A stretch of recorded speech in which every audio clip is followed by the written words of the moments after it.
Hey everyone, I call this video California Leaving because recently there's been a lot of belly aching that the people of California are leaving, and that is due to those crazy Democrats and their tax burdens running out Elon Musk and half of Silicon Valley because the tax burdens are just too high there. But I want to remind you, California uses a progressive tax system. And progressive tax systems are not remotely as progressive as they need to be. As a matter of fact, quick side note is that a lot of people have left Florida. No state tax. People leave Texas. No state tax. People leave all kind of states at any given time. And so there's a couple of high profile names. But to those communities, those ultra rich communities who happen to leave because of COVID for the most part and realized they could find decent living outside of that silicon bubble, that's what happened for a lot of them. That they realized they had an enormous amount of money that would go so much further if they moved up to Sacramento or somewhere else. But the problem with them is wherever they're going, they're being paid an inordinate amount of money, and it's causing problems for everyone else. And so for those folks, I say good riddance. California is better off without them. There is no benefit to having them there. It's increased skid row, it's increased homelessness, it's increased poverty. There is no rising tide raising all boats. There's a rising tide, and it's doing what a rising tide does and sinking most of the other boats. If you're not in a big yacht, your rowboat is going to be capsized. And that's what's happened to so many of people who no longer can afford to live in the San Francisco Bay or many other communities across California. Progressive taxing is the only way to go. And I'll give you an idea. Progressive taxing means that the more you have, the higher the taxes should be. Right now, we are under an egregious, mean-spirited, evil, regressive tax system. Now, you have not been taxed enough already, short of you dealing with what a lot of working families and poor families deal with. Do you deal with that before you can get some more money, you may completely run out of money? Zero. Have zero in the bank and have to make it a few days with zero money, or a day with zero money, or when you wake up the day it's time for you to get paid and there is zero money or a negative amount to your bank account, then you're not taxed as much as a regular person. Or you tax so much that you have to keep adjusting your food budget and what you can afford to buy and what you buy. No, then you're not taxed the same way a poor person or someone in poverty is. Those are the people that are taxed. If you're homeless, those people have been taxed completely out of society. You're not taxed that much. You're not taxed as much as someone who's homeless or poverty, who's food insecure or home insecure.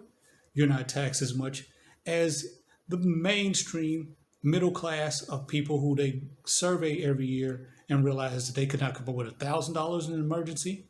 And as many of them found out in COVID, that they were willing to go back out there and be like, okay, I'll just have to die then because I can't make it 2 months without income.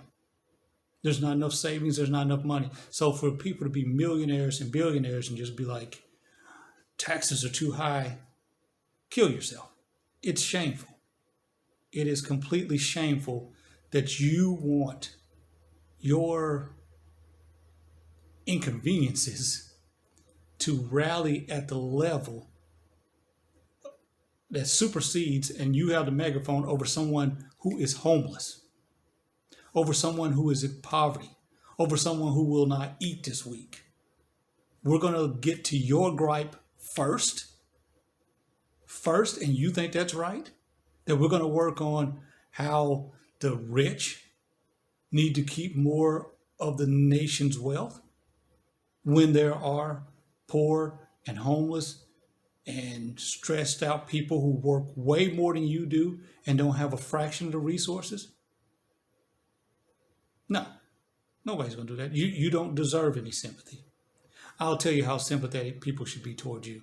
They should be as sympathetic as you are to making sure that their wages keep up with inflation.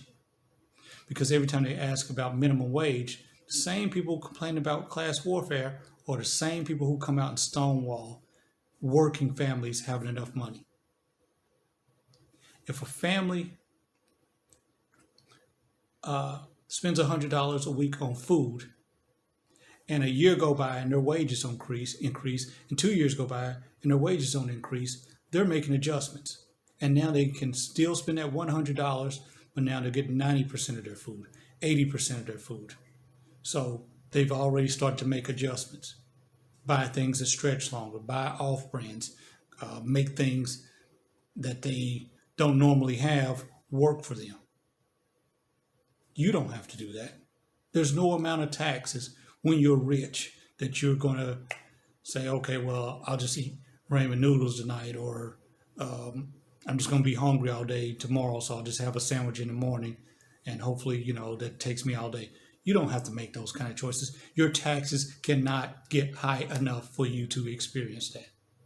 Your taxes cannot get high enough for you to experience maybe you will not have anywhere to live next month.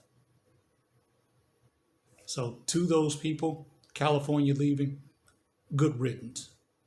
You are a burden on the citizens of California. And no matter where you are in the country, if you're ultra wealthy and don't want to put in your fair share to alleviate the suffering of others who are just as deserving as you are to eat this week, to know that they will have a place to live next month, good riddance. The world would be better off without you. You are not more deserving to have an abundance of security while other people are completely insecure about whether they will have food and shelter in the world's richest nation. So that is the difference with our values. We had the last 3 presidents. This one's signature will be getting food and money into the hands of working families. The 2 presidents behind him, Obama, was being able to go to the doctor. And your claim to fame will be your president got a tax cut for the rich. It's just priorities. There's no other way to explain greed being right unless you would switch places with the people that are suffering. You're not any more deserving than somebody sleeping under a bridge to know where your next meal is coming from. You are not.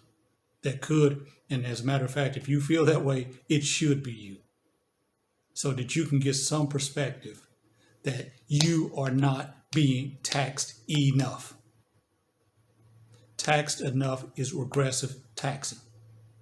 Poor people experience regressive taxes.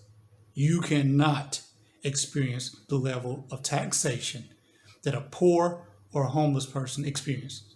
Full stop. Google it, read, learn in between your pool parties and your Coke parties about regressive taxing and how taxes actually work in society before you bring your angst to the microphone. I don't care who leaves California. I really don't. All the rich could leave Florida if they want to. You're not going to, things would be better. Because right now you want to exploit workers. All of these rich people are exploiting workers. That means that's a wealth transfer. The work they do goes into your pocket. Their production and their exploitation goes into your pocket. And then you don't want to put anything back into the pot to benefit anybody else for that. Your pockets are enriched from the exploitation of tens of thousands of millions of people. And you can't be bothered to put any more back into the pot. You're the wrong person to benefit. You're completely the wrong person to benefit. So you want to make sure that you understand that taxation is not about socialism. And if fairness equals socialism, sign me up. If being against racism is socialism, sign me up. If equality and doing what's right is socialism, sign me up, because I'll take it over nationalistic bigotry, insurrectionist nutball fascism any day if that's the two choices or those two extremes. Nationalistic fascism, or everybody can go to the doctor and everybody should have food. Yeah, shame on you for signing up for anything else.